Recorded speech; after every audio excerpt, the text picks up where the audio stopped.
Welcome, everybody, to Tuesday night, the week of the WCAC tournament, the greatest tournament, high school basketball in the entire nation. He's Tim Strachan. I thought you forgot it for a second there. I'm glad you didn't, because we got a great show to talk about, a great tournament to talk about, and a special guest as well. Kevin Ricca. Yeah, he just took his time. He wanted to pause for a second. He didn't want to get emotional because this is an emotional week for us. And I know the three of us and the gentleman joining us tonight have the four best seats in the house, and we're all a little fired up about this. We're just days away from being courtside once again at American University for the 2024 WCAC boys and girls basketball tournament. The quarterfinals will be on Saturday. Boys will be at Gallaudet. Girls will be at DeMatha. And Sunday, you have the boys and girls semis at American University. Monday night, championship for boys and girls at American University. It's the greatest time of the year. It's going to be, it's always a show. These kids never let you down. The schools are amazing. The atmosphere is insane. It's a great exhibition of basketball, but it's also a great exhibition of what our conference is all about. Ultimately, it's a family reunion. It's all of these things all wrapped up in one. And we're joined tonight by Marc Stern from Capital Hoops. What's going on, Marc? Let's see. Let's bring him on. Let's see. Unmute him, man. He's unmuted, dude. All right. There he is. Look at him. Look at him go. How are we doing? Yeah, we can see you now. There you are. We got a little bit of a double screen. Marc Stern from Capital Hoops. We'll be sitting next to each other as we always do at the WCAC tournament. I'll tell you what. I'm gonna go this way, and I'm gonna put. Let's go here. And let's go there. Joining us live, Capital Hoops. All right, so here's how we're going to do. We're going to get things started with a very simple question. Everyone gets one shot at answer. The player you're most looking forward to seeing this weekend. And we're going to let our guest go first. One player, and it's not fair, obviously. There's so many good players and so many good teams. But, hey, it's the WCAC tournament. It's one time a year. These guys are on display. Marc, what do you got? Jordan Smith, Paul VI. All right, you took my number 2. He's every bit of it. What have you seen from him this year, Marc?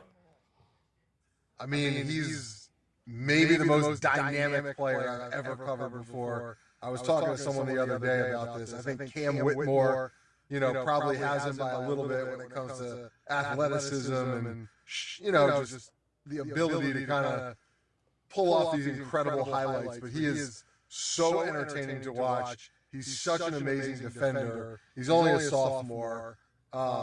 His team doesn't need him to score, and it kind of frees him up to do a lot of different things. And he's just incredibly entertaining to watch. Every time I go to see Paul VI, he's the guy I'm locked in on the most. Obviously, they've got a lot of star power aside from him. I mean, they've got 5 kids going high major, but I'm also excited because we're going to see Jordan Smith, hopefully, for the next few years. So, that's where I gravitate. T-Stragan? I'm going to go with Gerdak. I think this is setting up for a great story. Him leaving PVI, going to Gonzaga, looking like the kind of guy that everything kind of surrounds the offensive end surrounds him, and it is set up for that to be the final in terms of 1 and 2. So I think it's a great story in the making. It is. I think that he's ready to, prove himself to everybody else. Well, let me ask. I know you can handle going last on this one, and I don't think I'm going to steal yours. But I got to ask, and it gives it away a little bit. Is Gongba playing this weekend? Is he feeling good? Is he healthy? Last time we covered him, he wasn't playing, and he's been off and on. Marc, do you know?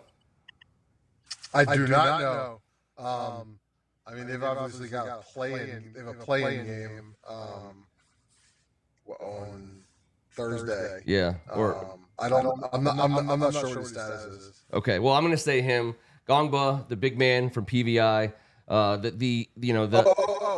sorry. I misunderstood you. Okay. No, he's definitely. No, I'm sorry. He's definitely out. He hasn't played all year. He hasn't so played you're all gonna year. have to- But yeah. I was wondering if he was, because they just always, I felt like They were people going to were bring him out teasing as me. a secret weapon. I thought they were teasing me about it than him. That's I think why. his future coaches may have. I think I should get to go now. You should be bumped. back That's to why last. I was Yeah. looking forward to seeing him You're so demoted. much, because I thought someone was trying to tell me that they were going to bring him out for the tournament. Okay, well, okay, obviously not him. No. I'll give up my spot, Kev. Go ahead. I'll go next. You No, go right please, ahead. please. No, no, listen, I'm going to be a gentleman about this. Get Okay. out there and get you I'm somebody. going to stay on the same squad. I'm going to go Darren Harris, and for all the reasons that we talk about PVI that Mark mentioned, he is a scorer. His teams do count on him to put the ball in the hoop. He's got a sweet shot.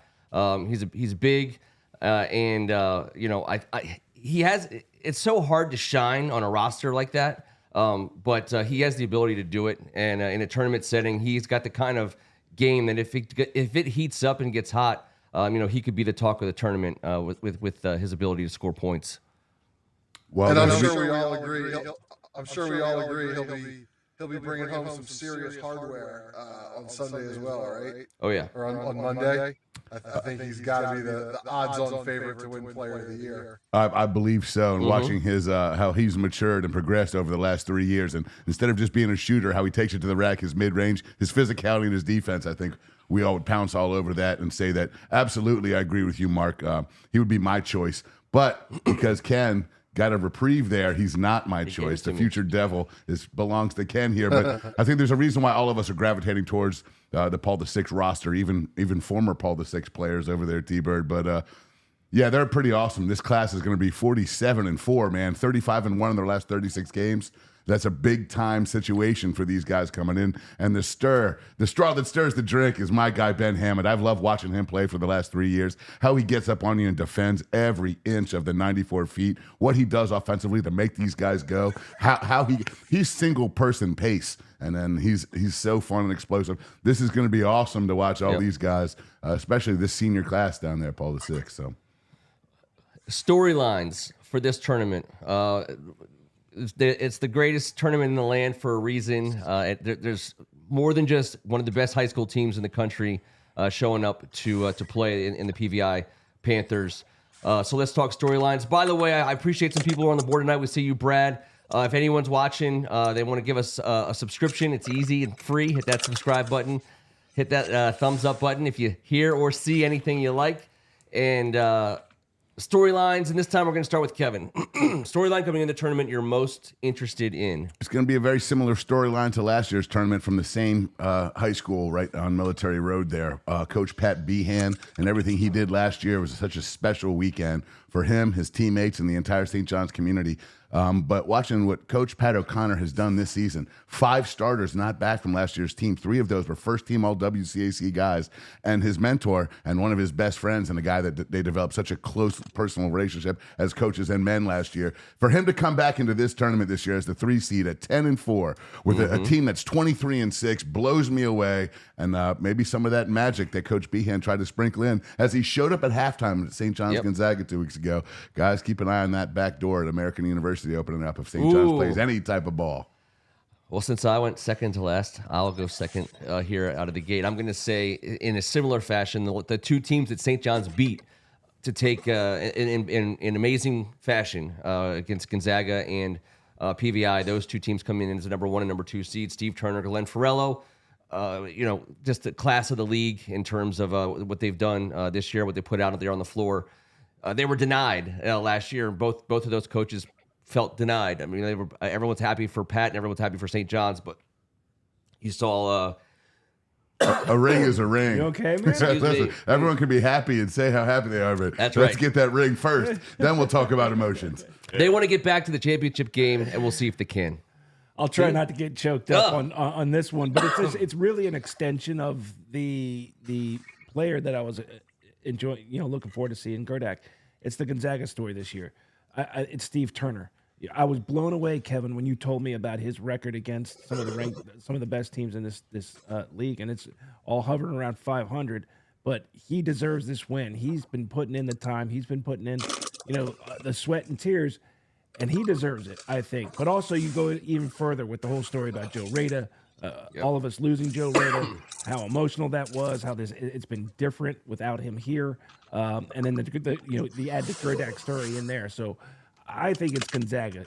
That's the team right now that has the shine on them right now, and has the best story going in. I just want to make sure that was said correctly. The story I told you was amazing. It wasn't about being 500. It was about Glenn Farello and Steve Turner. Since they've both been head coaches in this conference, there's been 40 games. They're 20-20 against each other. 2,545 points scored for Paul VI. 2,543 points scored for Gonzaga. It's Duke Carolina. It's that type of stat that you guys saw about them a couple years ago. That I just wanted to clarify. And it makes it even better. I mean, it makes it way better because those are the two teams we all think, I'm pretty sure, I'm not going to put words in your all's mouth, but that's going to be there on Monday night, and it's got a lot of storylines. I just flip-flopped you in there so you're closer to your name there, Mark. Mark, I get to see you live in the green room. I saw you reacting to Kevin's stats there about Glenn and Steve. You can talk about a storyline right now or respond to any of that. Yeah. Ricker, did you watch a lot of film and count all those points over the past 15 years or what? Sir, he has late nights. I Mark. have no explanation for this, but I appreciate a guy like Ken and yourself giving me an ability to say this stuff, and I'm not embarrassed. I'm not embarrassed by it at all. Raymond has a thing with numbers. He loves numbers. He loves numbers. All right, everyone take it easy. What's your storyline there, Mark? So my storyline is, can a team finally run the table during the regular season and during the postseason? Because we have seen, I want to say, 4 or 5 times over the past 12 years. I believe St. John's did it once, and I believe PVI's done it at least once. Maybe. Yeah. I want to say that maybe have done it 3 times where they've run the table and haven't won the chip. Maybe twice. So I want to see if a team can finally finish off, a perfect regular and postseason, because it hasn't happened. And, in every instance where a team had the opportunity, they were clearly a massive favorite to do so. And, they've got upended. So I'm curious to see if PVI can do what hasn't been done before. Well, let me add to that real quick. One last number. In their 15 wins this year, they've averaged win margin is 32 points a game. So, oh man, that's and they've been in that ballpark in a few of these years that they've had big time teams. But the way this team defends, I mean, you gotta tie them up and hang on because they're coming. On the girls' side, again, the greatest girls' high school basketball tournament in the country. It's so much fun. Not only are the girls spectacular players, the coaches are amazing folks that we've gotten to know over the years. So Bishop McNamara comes in as another heavy favorite. They didn't run the table because they took a loss to Ireton at the end of the season. Ireton's got a very good squad. And so it opens up the WCAC tournament on the girls' side a little bit more than we see on the men's side. You just know that Scribner's going to come with it from St. John's. Scott Allen's going to come with it from PVI. They both have players up and down their bench, but they also have star players. McNamara's got Maddie McDaniel. The girls' side could be a little bit more compelling than the boys' side this year, which has happened in the past. But we shall see. And once again, you got to look at Ken McNamara, who's also, for the most part, except for obviously for the loss, their wins have been in dominating fashion. They've gone right there. I think they're number 6 in the country right now, and so they come in with a lot of expectations. And if you remember correctly, it's not that long ago that McNamara was cleanly swept out of the WCAC tournament on both the boys and girls side. I believe that was 2 tournaments ago. And don't forget, Scribner's had 1 loss in this tournament in the last 5 years. So it's been his show. That's 100% it has. This tournament has been a St. John's lean. Now, Paul VI and McNamara certainly have had something to say about it. But this year, we'll see. Like you said, there's a handful of other teams that could do that. And don't forget about Kendall Walker down there. Never. And some of the battles that she's had with Maddie McDaniel. It's going to be awesome watching them go at it. It is going to be fun, and they're going to sort everything out. I want to give everyone a chance to understand how to watch this. So for the first time really ever, we have all the games in one spot. And so we always, for the league championships, specifically in football and basketball, lacrosse, and a couple others, that goes behind the paywall. We raise the money, and it goes to pay for streaming the other sports. We were able to do soccer this year, baseball, softball, field hockey. We try volleyball. We try to get as many as we can, and we're going to get hockey. We're going to absolutely get ice hockey.